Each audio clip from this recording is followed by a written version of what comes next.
But first, a little question for you, Zaya.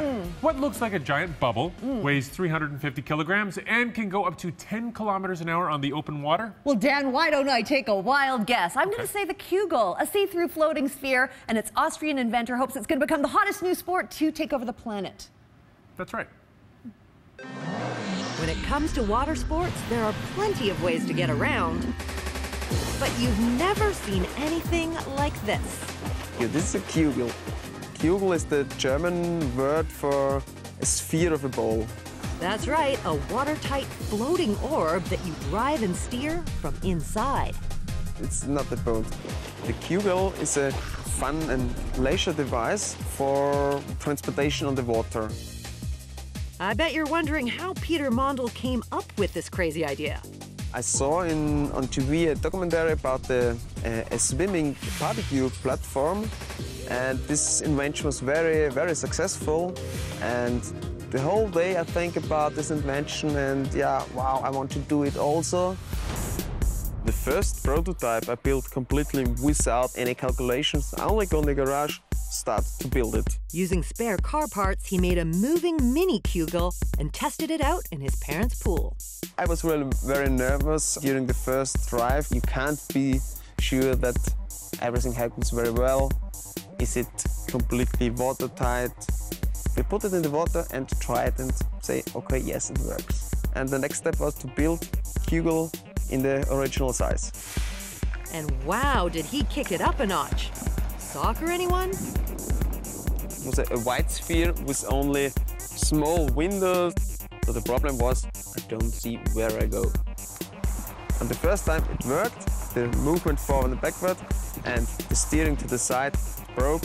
And yeah, I have to do a new construction. He swapped the plastic for plexiglass and took it out on the open water. The main challenge in this project is that we have here this complete round sphere on the water, and so this sphere is very unstable. So today, Peter and his brother want to replace the plexiglass paddles on the outer shell with flat wooden ones. My brother supported me because to do a project like this size, it's impossible to do it alone. We both do it in our garage. They hope the wooden paddles will make the Kugel more stable and lighter in the water. Every piece, every part inside, you have to optimize mainly on the weight. So reduce weight, reduce weight brings you speed and duration. And there's a lot on the line. Peter spent thousands of dollars and most of his free time to make this work. 2 years working in the garage, nights, weekends, nights. I don't want to know the exact hours which I invest in this project. I think I can't believe it then. Trying to get a round ball to stay stable on the water isn't easy. Peter's hoping the new flat paddles will help with that and make it easier to steer. Today it's the first test that with these paddles we don't have or only have a minimum drift to the sides, and we hope it works. The structure itself is from aluminium. The outside sphere or shell is completely plexiglass, and inside you have also the motors, the batteries and the gears. And let's load it up and start the action.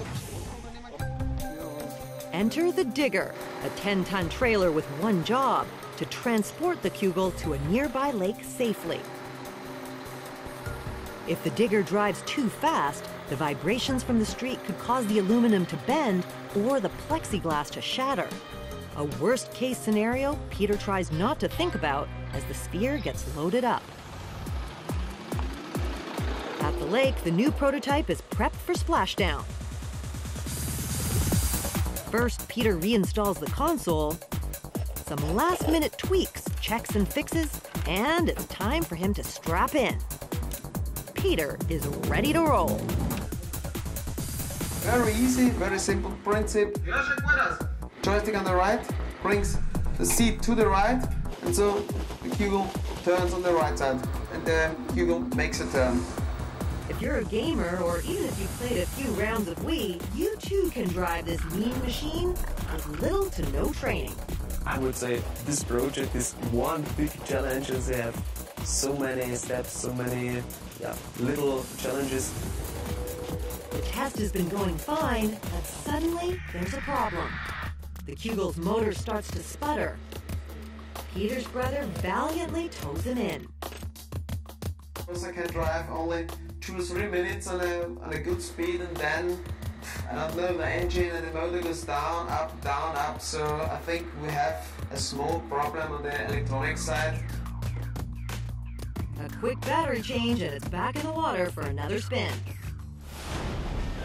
Peter's having a blast, as you can see here, but his goal is for you to experience the Q-Gull for yourself one day. This is not the final version. I want to have a complete transparent sphere with only transparent pedals outside. You can look under the water to see the water underworld. And today's test could bring the Q-Gull one step closer to reality. The pedals for the movement forward and backwards works very well, much better than the old one. We have a little bit to optimize the form of the pedals to reduce the vibrations inside. But the test was really very positive. I'm really happy.